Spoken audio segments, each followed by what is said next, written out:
hapon mga kalapatid.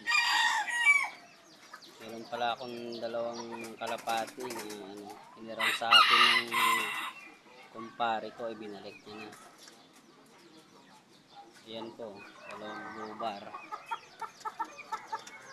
Pares po yan. Binalik po niya kasi nakakuha na po siya ng kalaki. Kaya binalik niya na sa akin.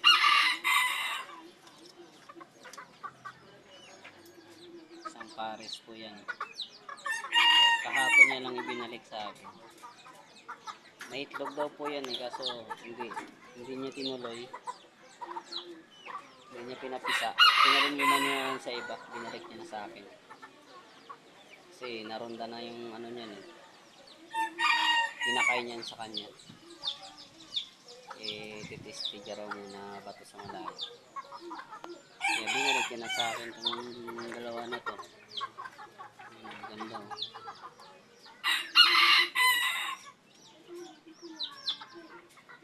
Liit lang yan ng medyo small size lang po yung babae.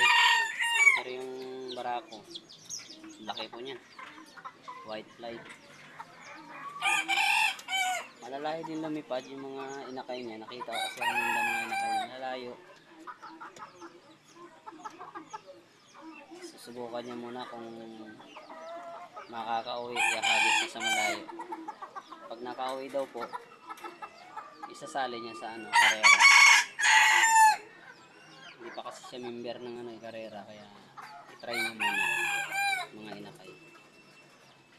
Pag umuwi, saka na raw sasali ng karera.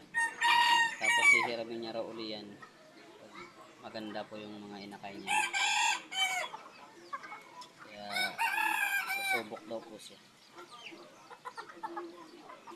Maraming salamat mga kalapatid. Ito na lang yung video ko.